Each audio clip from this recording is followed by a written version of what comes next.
quién no le gusta comer o beber? Qué interesante que las primeras pruebas que el pueblo de Israel tuvo que pasar tenían relación con el agua y también con el pan. Bienvenidos a Comunidad en Estudio. Hoy vamos a estudiar el tema el pan y el agua de vida.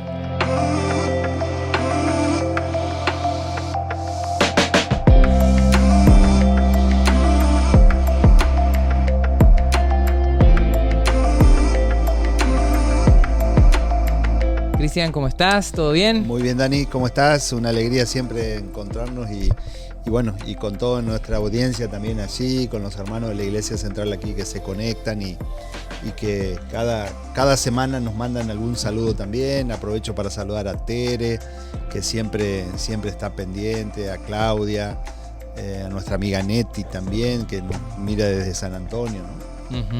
Saludos a todos, les mandamos un abrazo ahí virtual para cada uno de ustedes.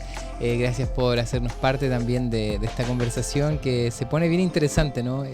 Siempre estudiar la Biblia es interesante, como los lugares, las cosas que hay narradas ahí, a pesar de que sucedieron hace tanto tiempo, siguen siendo tan relevantes para nosotros hoy. Así que, y como se llama este espacio, Comunidad en Estudio, somos una comunidad que está estudiando, en este caso el Éxodo, y que como es una comunidad estudiando, también tus comentarios, tu punto de vista, lo que tú quieras también compartir es muy valioso.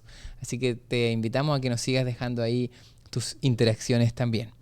¿Te parece que vamos a estudiar ahora, Cristian, lo que fue la lección de esta semana? Que tiene que ver, yo dije al principio, ¿no?, con comida, con el pan y el agua de vida. Recordemos que la semana pasada estuvimos hablando de Israel y cómo fue ese cruce del Mar Rojo, que fue algo tan espectacular, ¿no? O sea, uno de los milagros más impresionantes, ¿no?, de la Biblia. Pero ahora estamos yendo, ya el pueblo ya cruzó. ¿Qué fue lo que pasó después, ¿no? Interesante que después de uno vivir algo tan grande,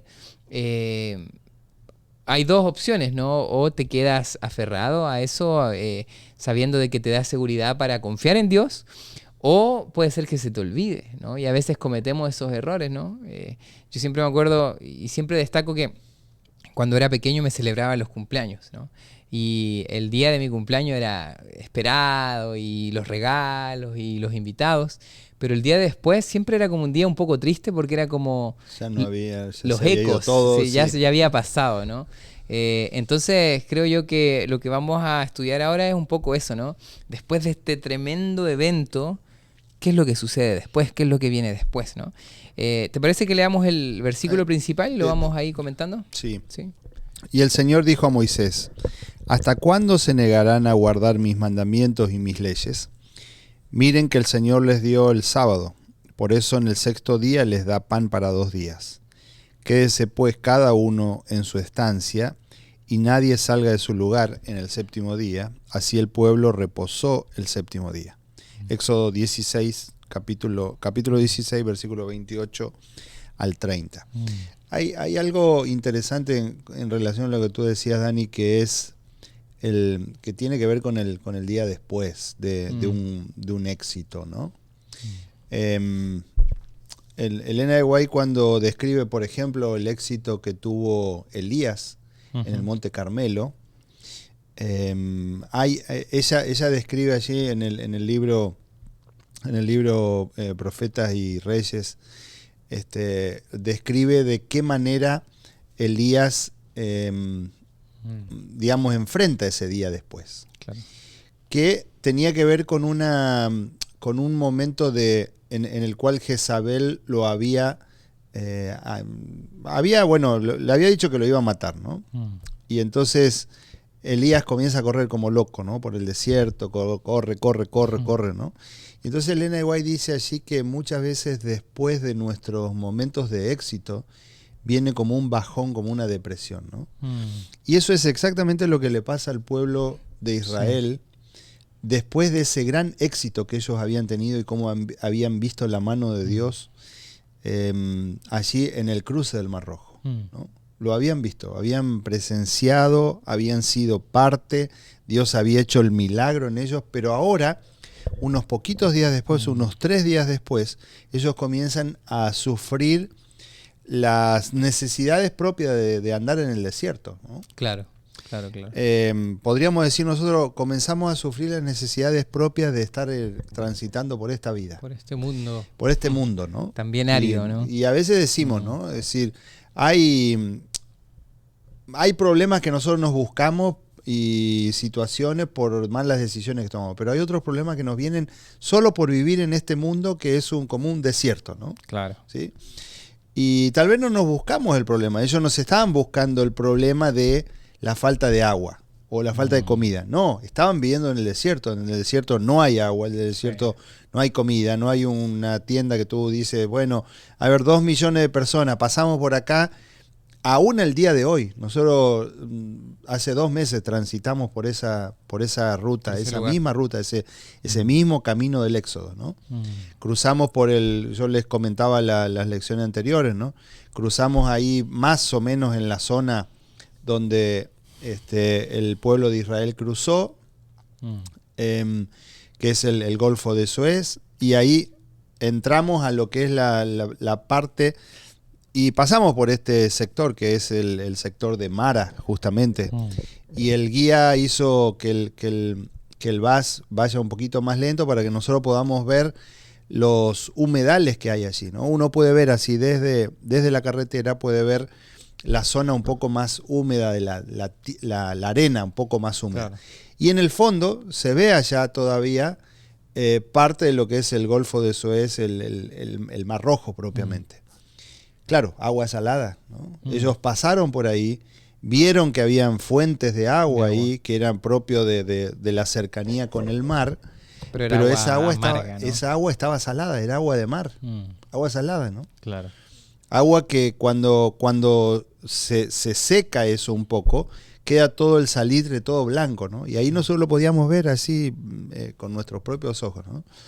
Y no hay absolutamente nada. No hay nada, no hay tiendas en el camino, no hay ciudades que uno diga, bueno, acá el pueblo de Israel en el caminar pasó y pasó por algún pueblo y compraron. No, no había nada, ¿no?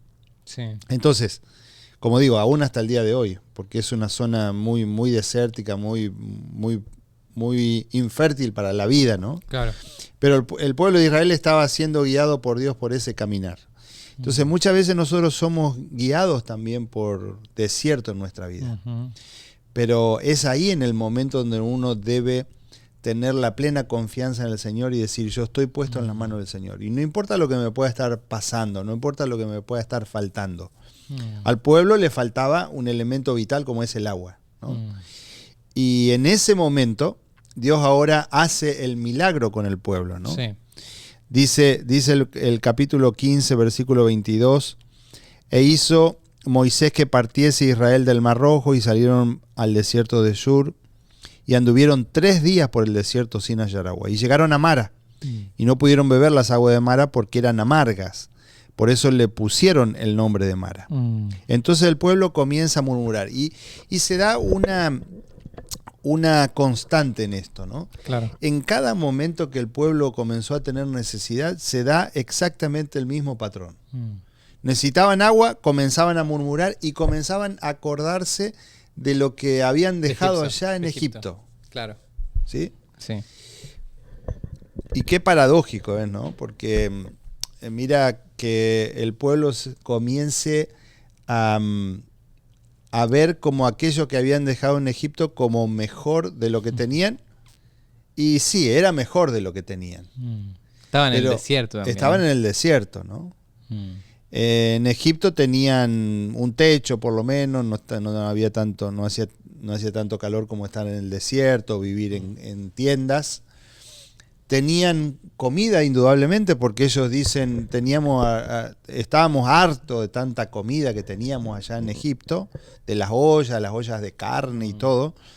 Y en el desierto no había agua, no había carne, no había alimento. Pero el asunto es no concentrarse en lo que ellos tenían en ese momento, sino hacia dónde Dios los estaba llevando. Claro. ¿No? Y su condición, que eran libres, ¿no? Y la condición de libertad, claro. Entonces, el asunto es que nosotros muchas veces nos basamos simplemente en lo que estamos teniendo hoy y no hacia el punto al cual Dios nos quiere llevar. Ese es nuestro gran problema hoy. Primero, no olvidarnos de que estamos en libertad de la esclavitud del pecado por causa de la muerte de Jesucristo. Claro. Estamos bajo esa libertad, o podemos acceder a esa libertad. Pero por otro lado, también recordar hacia dónde el Señor nos está llevando, o hacia dónde el Señor nos quiere llevar en nuestro hogar, en nuestra familia, la libertad que el Señor quiere darnos y la salvación por sobre todas las cosas, ¿no? Que es lo más importante de esto, ¿no? Sabes que aquí donde dice el día domingo, hay dos lecciones, ¿no?, que se presenta que Dios quería enseñarles al pueblo. Que dice, 1, paciencia para esperar el momento oportuno del Señor. Y 2, que Dios hace las cosas en cooperación con los seres humanos. Esto me recuerda cuando en el Evangelio se muestra que Jesús no pudo hacer ningún milagro en su tierra natal, ¿no? Por la fe que había ahí, por la falta de fe que había allí, ¿no? Y es interesante esto, que para que exista un milagro debe haber cooperación humana también. Dios no puede forzarle un milagro a nadie, ¿no? Es interesante que Dios siempre va a respetar nuestra voluntad o nuestra apertura a recibir ese milagro y a avanzar por fe.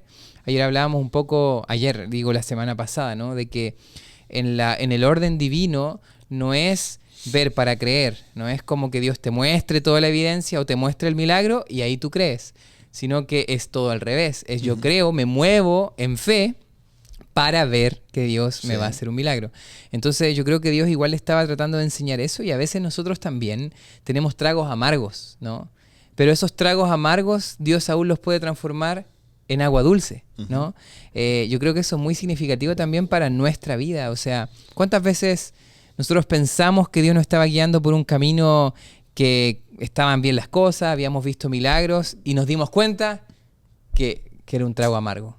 Pero ese mismo trago amargo Dios tiene la capacidad de convertirlo, ¿no?, en milagros, en testimonios, en eventos que pueden incluso salvar la vida de otras personas también, ¿no? Yo creo que eso es tremendo, ¿no? Sí, ya que tú lo mencionas aquí, bueno, lo vimos en estos días allí en la campaña que habíamos tenido en la prisión, ¿no?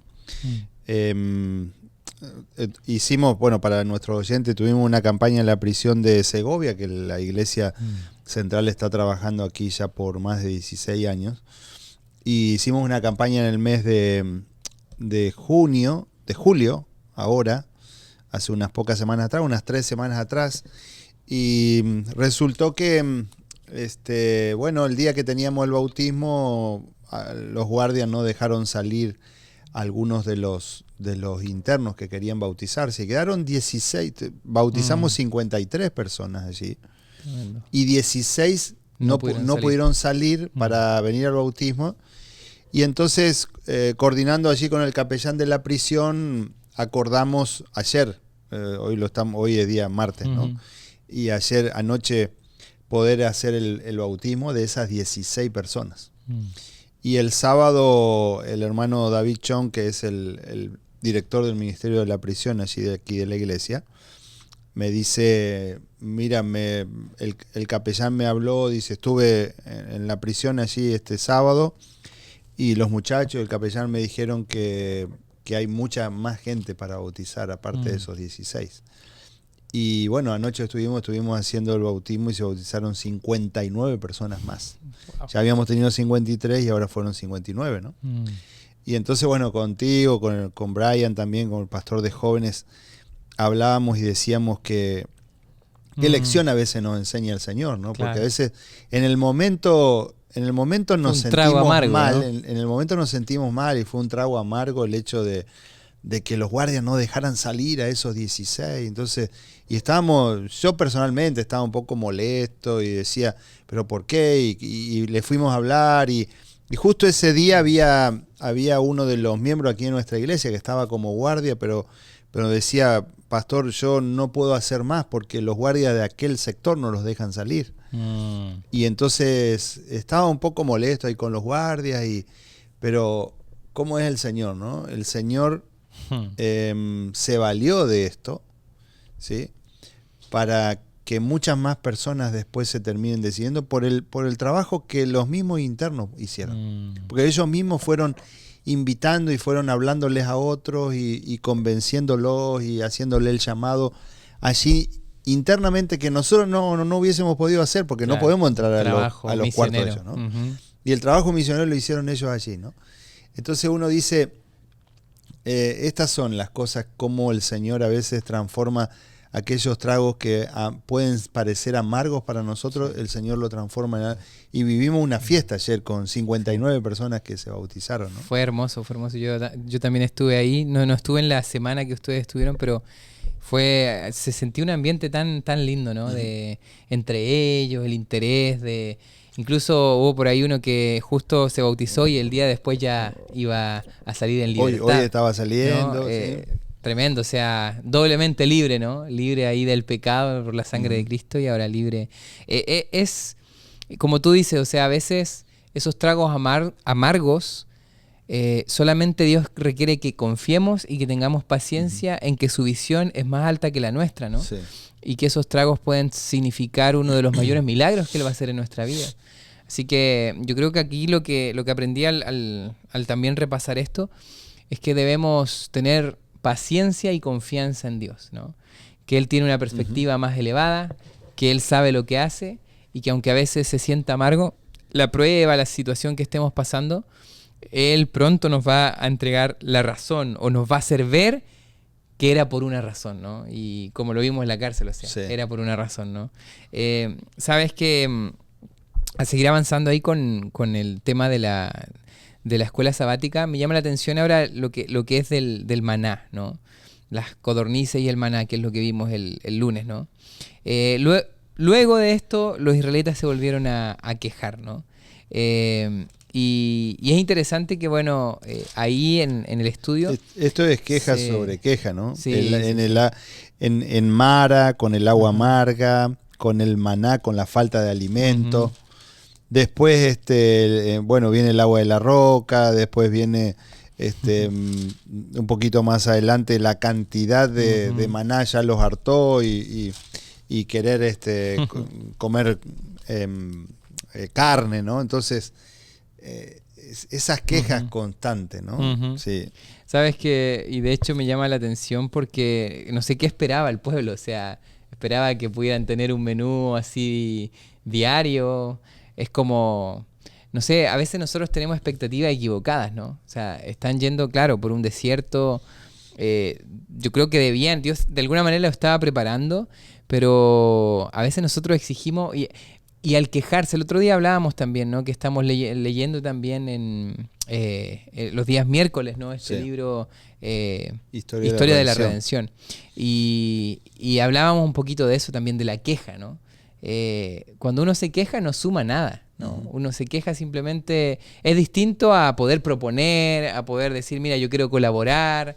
Quejarse es como, resuelva mi problema, ¿no? Es tu problema, no es mío. Es muy distinto a un espíritu de cooperación, a un espíritu de, bueno, vamos a mejorar esto, vamos a remangarnos las mangas y vamos a hacer algo.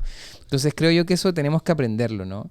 Pero ahí está Dios nuevamente paciente y brindándoles la comida, ¿no? Esto tiene que ver muchas veces con una actitud de agradecimiento, ¿no? Porque la queja tiene que ver con dos cosas, ¿no? Una es la falta de agradecimiento por lo que tenemos, ¿sí? Y por otro lado, de creernos de pronto que lo que nosotros pensamos, sostenemos puede... Un poco orgullo, ¿no? Un poco de orgullo tiene y que tenemos mejores soluciones, ¿no? Que Dios, incluso. Claro, que Dios, porque ellos le decían, ¿por qué no nos dejaste allá en Egipto? Claro. O sea, eso es decir, la mejor solución era quedarnos en Egipto. Claro. Es decir, contra lo que Dios les estaba proponiendo, que era traerlos al desierto, pero para después darle completa libertad, ¿no? Sí. Entonces, son las dos cosas, ¿no? Y a veces no le damos el peso de lo que significa la queja, que nos puede incluso llevar a perdernos la tierra prometida. Esta generación no entró, no pudo ver la promesa sin ninguno, ¿no? Fueron sus hijos, la otra generación, ellos tuvieron que morir y otra generación entró. Entonces, la queja les impidió ver la promesa hecha realidad. Y yo el otro día escuché un sermón acerca de esto, ¿no? Hace mucho tiempo, que comparaba la queja también con Judas, que Judas tenía también eso atesorado en su corazón, ¿no? Por ejemplo, cuando esta mujer con ese perfume costoso se lo derrama en los pies de Jesús, él salió y digo, bueno, y eso se podría haber vendido. Él tenía mejores ideas. Él tenía mejores ideas y Jesús dijo, esto es necesario. O sea, creo que tenemos que tener mucho cuidado de creernos que tenemos mejores soluciones y mejores ideas que Dios. Porque ahí es donde está el problema. Sí. Porque estamos tomando un lugar que no nos corresponde, ¿no? El lugar que Dios tiene, ¿no? Sí, por eso digo que tiene que ver con las actitudes con las que nosotros enfrentamos. Cuando uno tiene una actitud de agradecimiento, es decir, aún por esto que el Señor nos está dando, ¿no? Es decir, el Señor te da maná, agradece el maná. El Señor te da codorniz, agradece las codornices. El Señor te da agua, agradece el agua. El Señor estaba dándole, bueno, no el Señor, esta mujer estaba dándole un agradecimiento a Jesús por lo que estaba haciendo, y era un anticipo del ungimiento, ¿no? O sea, el Elena White dice claramente, bueno, Jesús mismo lo dice también, ¿no? Él para mi sepultura ella está haciendo esto, claro, preparando mi sepultura, ¿no? Claro. Entonces era muy importante lo que esta mujer estaba haciendo en el contexto o en el marco de la salvación, claro, de la muerte y resurrección de Jesús.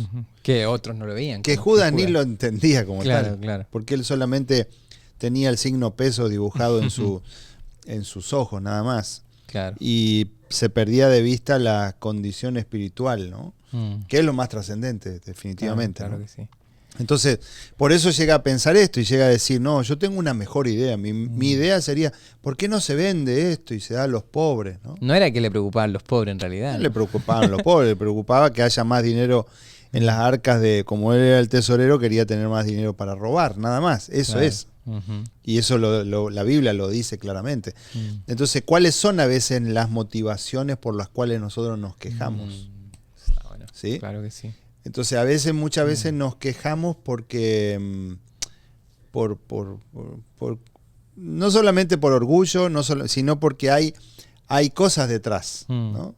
Y nosotros queremos exponer de alguna manera, exponer a quien se equivocó, exponer algo, o que nuestro nombre sea resaltado, ¿no? De alguna manera decir, no, miren, yo tengo. Entonces, la actitud de agradecimiento, ¿no? Agradezcamos lo que el Señor nos ha dado, agradezcamos que estamos viviendo en un tiempo de paz todavía, agradezcamos que tenemos una iglesia, agradezcamos que tenemos un hermoso edificio, agradezcamos todas esas cosas, ¿no? Y eso nos va a permitir que nosotros podamos caminar y transitar y que podamos transmitir también alegría a los que están a nuestro alrededor, ¿no? Sabes que es súper cierto lo que tú estás diciendo, y en este contexto solamente quería destacar el tema de la comida, ¿no? Sabes que la comida no es simplemente algo que uno necesita, porque si no comemos a la larga nos morimos, pero cómo es nuestra relación con la comida, con suplir necesidades básicas de nosotros, y cómo será que eso nos gobierna a nosotros y cómo nos afecta, ¿no? Sabes que al leer este capítulo, este día, me recordé a la práctica espiritual de ayunar, ¿no? Un par de veces en mi vida que ayuné, la verdad es que no es algo que hago y que yo creo que debería practicarlo más, porque antes yo tenía un concepto errado de lo que era ayunar, ¿no? Uno cuando aprendía esto era como casi una huelga de hambre con Dios, ¿no? Es como, yo necesito pedirle algo, entonces voy a dejar de comer hasta que Dios me escuche. Pero en realidad el ayuno nos sirve a nosotros, porque el ayuno, de alguna u otra manera, estamos ejercitando nuestro autocontrol, el dominio de nuestras necesidades, de nuestros impulsos, ¿no? Y no solamente esto es algo que tiene que ver con la comida, pero se da en todo. Por ejemplo, alguien que es impulsivo, alguien que es violento, y que eso lo domina a esta persona, ¿no? Y que no puede con sus impulsos de violencia y etcétera. El ayuno es como una práctica tan necesaria que nos permite decir, no, yo voy a tener dominio propio, que es un fruto del espíritu, lo voy a ejercitar y yo voy a controlar esas cosas, yo voy a controlar esos impulsos. Entonces, creo que el pueblo tenía que entender esto, ¿no? a veces nosotros nos ganan nuestros deseos, nuestros vicios, o lo mismo, nuestras costumbres de quejarnos por todo, nos ganan, ¿no? Pero Dios ahí, a través de la comida, le estaba tratando de educar al pueblo de que ellos tenían que tener control de ellos mismos. No podían dejarse llevar y decir, bueno, tenemos hambre y ya me desespero y ya dejo de confiar en Dios, ¿no?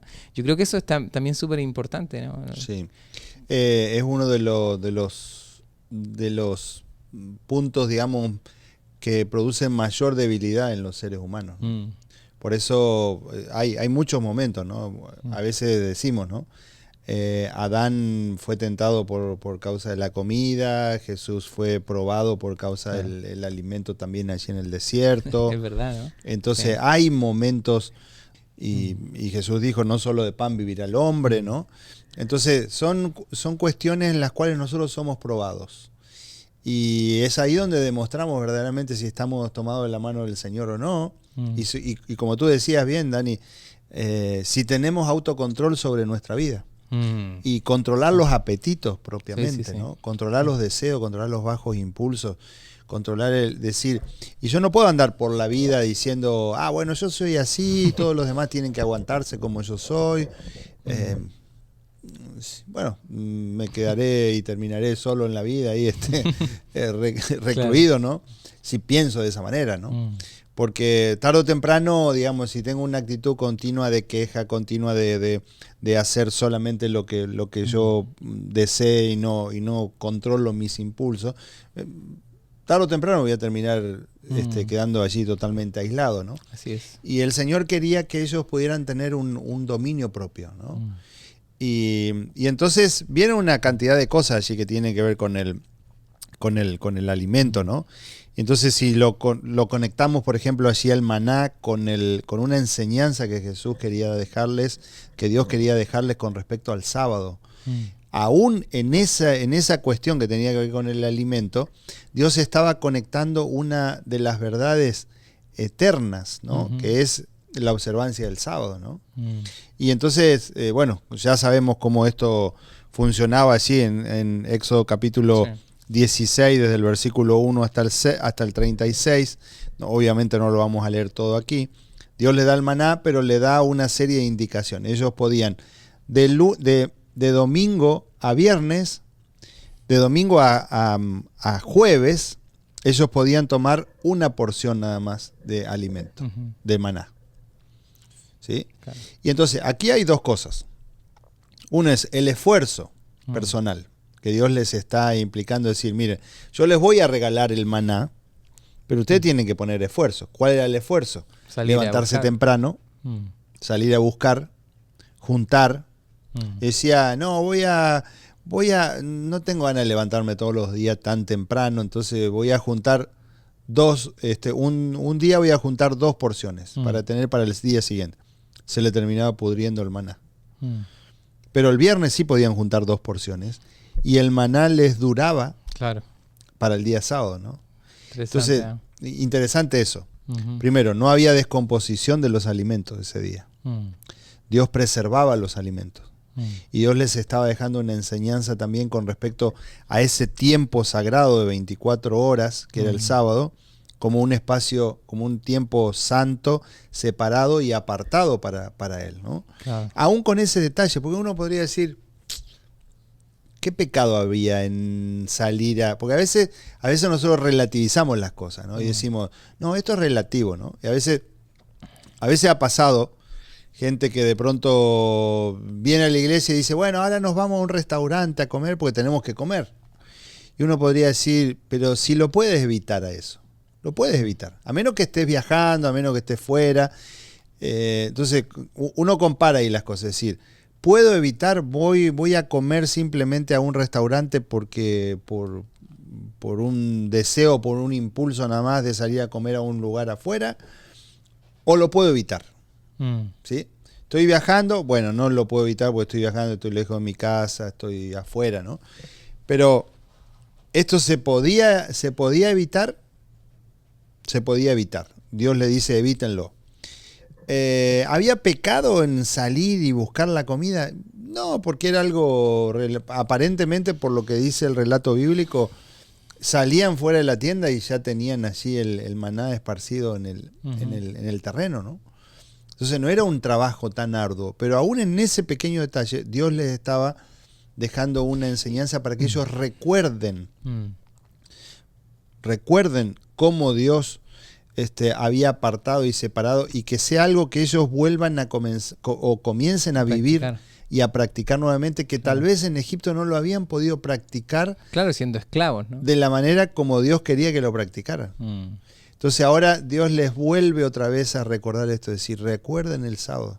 Sí. Hagan esto, ¿no? Yo esto lo veo como un regalo de Dios también. O sea, a veces nosotros miramos esto como, esto es prohibido, esto es pecado, entonces no podían salir, y aquí podemos interpretar así como, bueno, entonces hay que cocinar, y es tan fácil caer en el otro lado de los fariseos, ¿no? De tantas reglas y poner el sábado como una serie de cosas que hacer y que no hacer.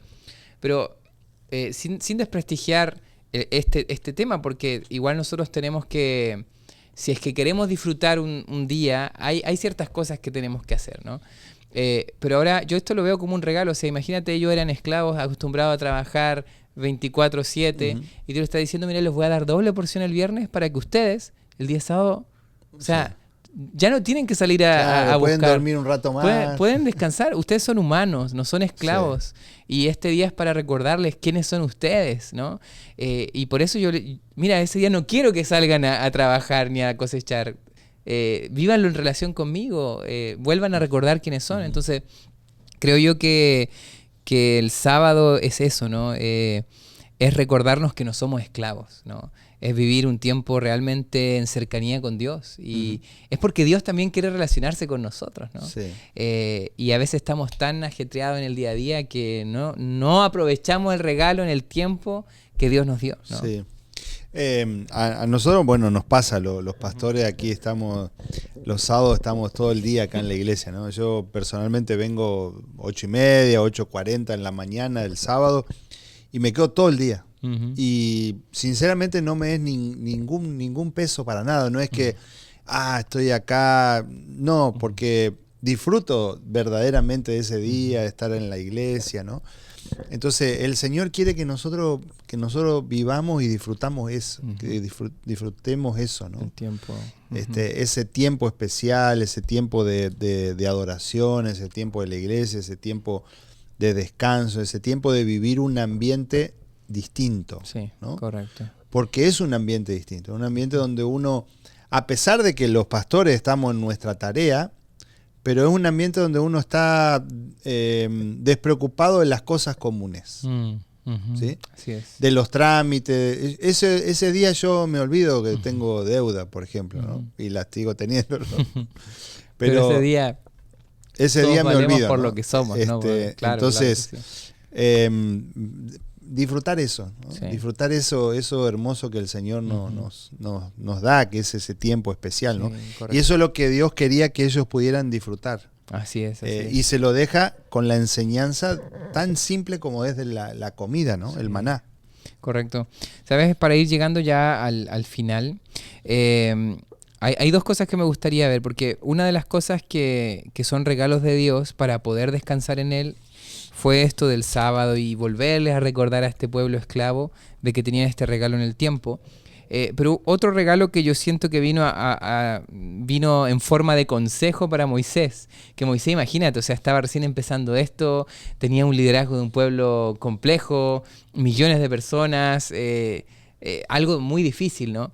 Y ahí viene el Yetro, ¿no? Su suegro. Que este fue un buen suegro, ¿ah? Era un buen suegro. Un buen suegro. Los suegros somos buenos, el problema son las suegras. Ahí está. Claro. Y bueno, le da un consejo ahí de buscar administradores, de delegar. Y creo que esto para mí ha sido clave entenderlo en la vida, ¿no? A veces cuando uno es perfeccionista en ciertas cosas, ¿no? Por ejemplo, a mí la música.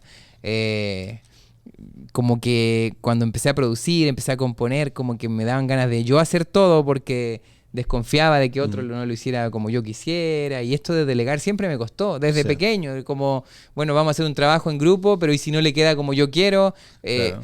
Confiar es difícil, ¿no? Pero creo que es muy importante aprender a hacerlo. Yo creo que es interesante que hay una frase, ¿no?, que dice que juntos, si uno trabaja juntos, puedes llegar más lejos, ¿no? Ujú. Que solo. Solo quizás puedes tratar de avanzar rápido, pero juntos puedes llegar más lejos. Y yo creo que eso es clave en una iglesia también, ¿no? Eso es clave en nuestra labor pastoral. Saber administrar los dones y talentos de las personas, saber de que podemos confiar, Sí. saber que aunque se equivoquen es parte del proceso. Y creo que Moisés lo tuvo que entender. A veces nosotros pensamos que podemos hacerlo todo, pero no podemos hacerlo todo, ¿no? No somos superhéroes de que, mira, yo tengo que hacer todo en la vida.